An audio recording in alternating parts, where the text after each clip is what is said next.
And you have to consider this a pretty tough task. Yes, he's coming in here against a highly heralded opponent, and he comes in here with, he works a full-time job. Bowe gets all the attention and really can just concentrate on boxing. But there's opportunity here for Card, as many fighters like to come in with that underdog expectation. That's exactly what he figures. He figures this is my chance. This is going to really either catapult me, or if nothing else, it's not going to hurt me. Well, a lot of times, if you can be ready, it shortcuts a lot of years of hard work if you can get that win. All right, let's meet these two officially now. Let's get up to the center of the ring, and the ring announcer, America's Michael Buffer. Ladies and gentlemen, good evening, and welcome to the home of the National Hockey League Sabres, the home of the National Football League Bills, Buffalo, New York. Welcome here to the University of Buffalo Alumni Arena, where tonight, Top Rank Incorporated and the King of Beers, Budweiser, presents professional boxing for your entertainment. These bouts are presented in association with Buffalo Sports Promotions. They're sanctioned by the New York State Athletic Commission. Randy Gordon, chairman. Assistant to the chairman, Richard S. Herring. Deputy Commissioner, former welterweight champion of the world, Billy Backus. The three judges at ringside are Don Ackerman, Ruben Garcia, and Don Notiker. Physicians at ringside, Dr. Evan Evans, Dr. Andy Rizzo, and Dr. Mel King. Inspectors at ringside, Tony Pettarelli and Bob Rosetta. The timekeeper is Bob Olson, and the referees working on an alternating basis with the alternate counting for the knockdown seconds are Jim Santa and Frank Adams. And now, ladies and gentlemen, let's get things started with 6 rounds in the heavyweight division. The referee for this bout is Jim Santa. Introducing first, fighting out of the red corner, he's wearing the black trunks and weighs an even 210 pounds. From Cleveland, Ohio, an excellent professional record of 7 victories, 4 by KO, only 1 defeat. Ladies and gentlemen, Art Card. And his opponent fighting out of the blue corner, wearing the red trunks with white trim, he weighed in at 232.5 pounds from Brooklyn, New York. He's undefeated as a professional with a record of 11-0, 10 KOs. Ladies and gentlemen, he's a silver medal winner in the super heavyweight division from the 1988 Olympics, presenting Riddick Buffalo Bill Bowe. I hope when he fights in Louisiana, they don't call him Louise. New York State Boxing Association. You're here to obey those rules. Listen to my commands, we'll have a good fight. Touch gloves. There's a look at Art Card. As we mentioned, he figures this is my chance. He has a full-time job. We'll talk more about that. Dave Bontempo already mentioned it. Meanwhile, Riddick Bowe, confidence this man does not want for. And when you look at the matchup of the fighters, first the size when they come together. Take a look at that reach that Riddick Bowe has. He's big at 6'6", 232 pounds. And he really does seem to be improving, working nicely behind a jab.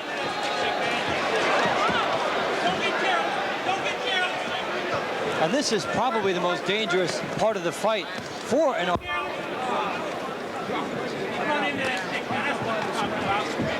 He might be his most dangerous very early. Those punches up, let's go. As they back up, and Card doing some of his best work here, pinning Bowe against the ropes.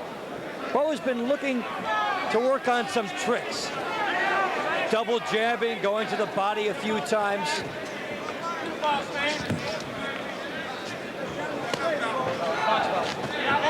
Nice a good uppercut by Riddick Bowe.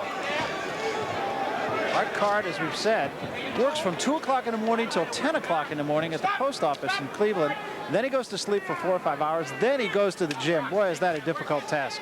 Get up and get your coffee and then spar. And he doesn't have the typical post office job. He goes to the post offices and delivers the mail that's already been where he is. So it's a totally, not only a tough schedule, but it's mixed up as far as day and night is concerned. Nice uppercut again by Bowe inside.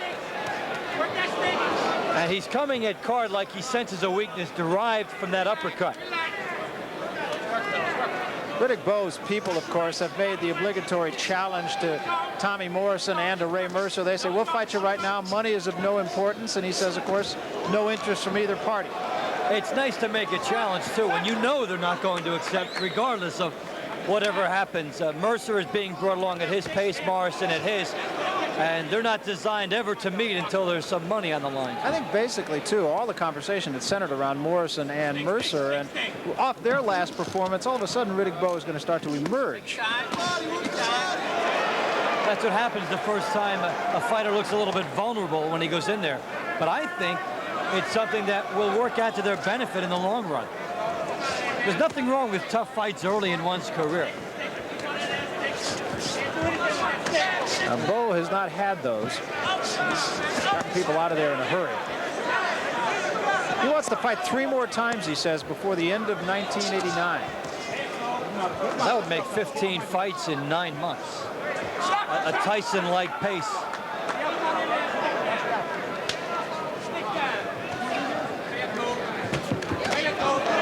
A little short with that right hand. Didn't miss by much. Card is taking some shots, but he's trying to do what he needs to, and that's get inside. And he is trying to smother him, and he does get there with a couple of shots. And Card, clearly the crowd favorite here. We'll be back.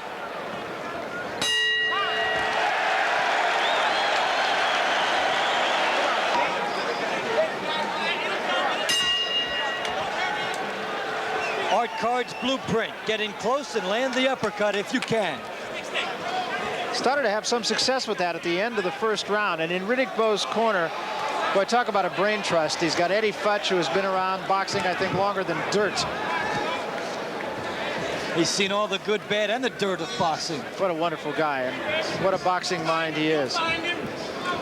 Several world champions, including Michael Spinks, Larry Holmes. So he's a pretty good expert on heavyweights. And your Card in the first round given to Bowe. Primarily for his early work. You know, we should talk before we get too far into this evening about the scoring system in New York. It's going to vary a little bit from your own, I think. In New York, what I just scored 10-9 might be more variably called a 10-8 because they want to, for a good boxing round, score 10-8 and use 10-9 only if it's a very tight round. Other parts of the country, of course, 10-8 is only if there's a knockdown or a really lopsided round.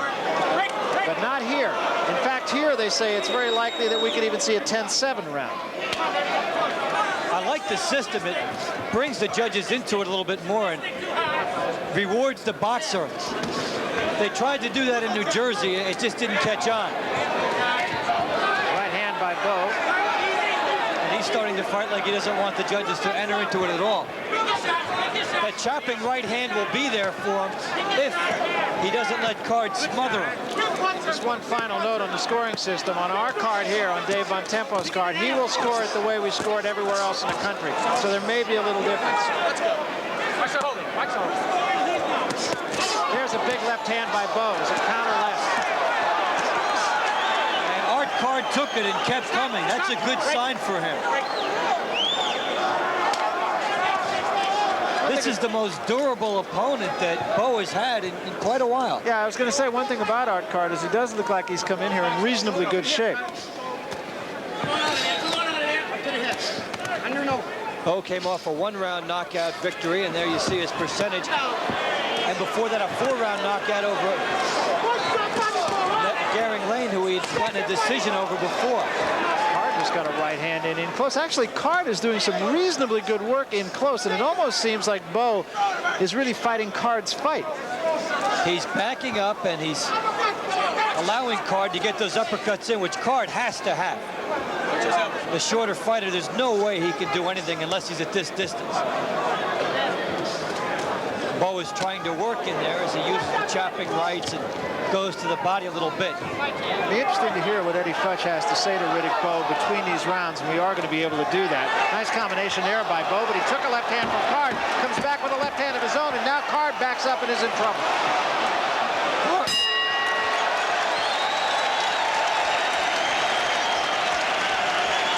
Never did hear the bell there.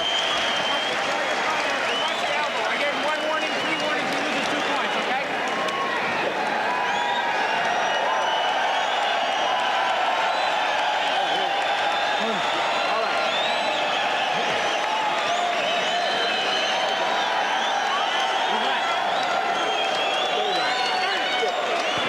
Bowe, you got to punch up. This guy's down underneath you. You got to get down low and punch up with both hands. Up to the body, straighten him up, and then go to the head. Understand that? Okay. Relax. Deep breath. You got to use that jab, a little more jab here. You jab to the head and he's slipping inside. They jab along here. Just my chest high.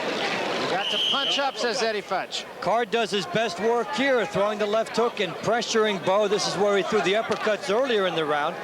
At the end of the round, Bowe got his in a nice uppercut, and then as Card comes out on the left hook and the right, which if given more time, he might have put Card away.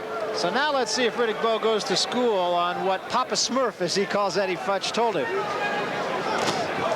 What he wanted him to do is raise Card up by going to the body more and using the uppercuts so that Card becomes a bigger target. Card is consciously crouching, and there he goes. A left hand set it up, and a right hand put him down.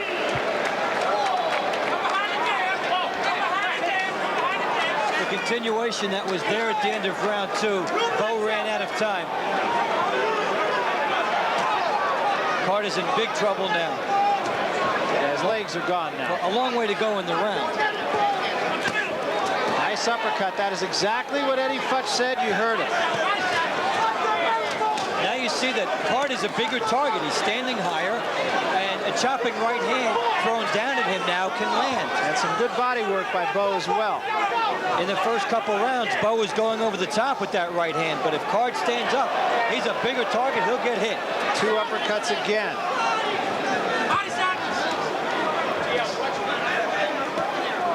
And there's a hard body shot that Card is going to feel tomorrow. That's what they want to get Bowe away from. The chopping right missed over the top.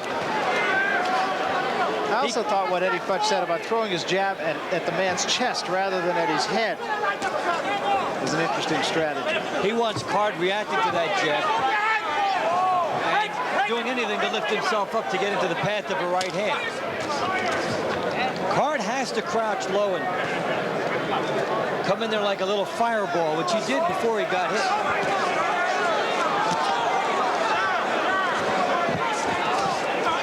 Card has lost a lot of steam here. And the reason he's up, aside from the fact that he's crowded Bowe, Bowe has abandoned his jab in this fight. Really has not been a prominent weapon. I think that's one reason he hasn't had his right hand mentioned. Short left hand hurt Card again. He's ready to go once more. It won't take much more. Bowe should have followed up there. Uppercut and left hand behind it. 2 jabs there. When he works behind the jab, you can see how effective he is. Card holding on. This could be a standing eight. And it's just a warning. Grabbing. You see the tired arms of Card there as he leaned in and just tried to grab Bowe. Nice uppercut, the left hand behind that. And another. Bowe really working the uppercut, working the body very well in this round. Oh, a moral victory for Card. He may get through this round. Second warning to Card for holding. Good body shot again by Bowe. Bowe doing everything right in this round, except perhaps not utilizing the jab quite as much as he should.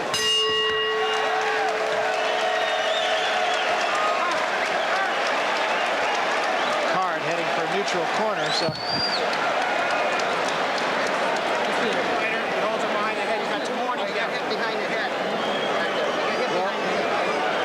He looked like he didn't want to come out for the 4th round anyway. There's a guy that's taken his best chance already and has not come up big. And if I were in his corner, Barry, I wouldn't let him come out for the 4th. Yeah, I agree. It's really a lost cause. He looks, you can see it, he looks like a tired and hurt fighter. And the left hook, crisp by Riddick Bowe, but Bowe has to reload here. They're going to look at tapes of that fight. There's the right hand knockdown, which he had a lot of time. The uppercut really coming into play. A nice 2-punch shot. And they have stopped the fight. And I believe it was, as you surmised, the corner of Art Card who just said, no, we're not going to do this. And I think it's the right thing. He took a nice try in this fight in the 2nd round. Got close to Riddick Bowe, punched well, landed some uppercuts, and had Bowe thinking about some consequences here. But in the 3rd round, it was all over. Again, Riddick Bowe, to me at least, and I've seen him fight 4 or 5 times now, seems to be taking a little step forward every time he fights. He shows you a little more, and tonight, this is probably the most prominent his uppercut has been And that's a good sign because this was the opponent to use it against. Somebody smaller, somebody who really was trying to cover up and stay out of the way of Bowe's jab. He also followed the advice of his corner, and oftentimes you won't see a young fighter do that. A guy who's used to winning. This guy's never lost as a professional, didn't lose that much as an amateur, but he really is listening, and you can tell it's paying off for him. Well, you sense he's got a burning desire to improve. He adjusted from what was said, and he worked on different things, the body shots and the uppercuts. Let's get the official word from Michael Buffer. Ladies and gentlemen, referee Jim Santa, acting on the advice of the physician at ringside, stops the bout at the end of the third round. The winner by TKO. His record now goes to 12-0 with 11 KOs. Riddick Buffalo Bill Bowe. So Buffalo Bill rides off into the sunset with another W. He wants 3 more fights, he says, before the end of the year. He says he'd like to be 15-0 for tonight. He's 12-0 and winning.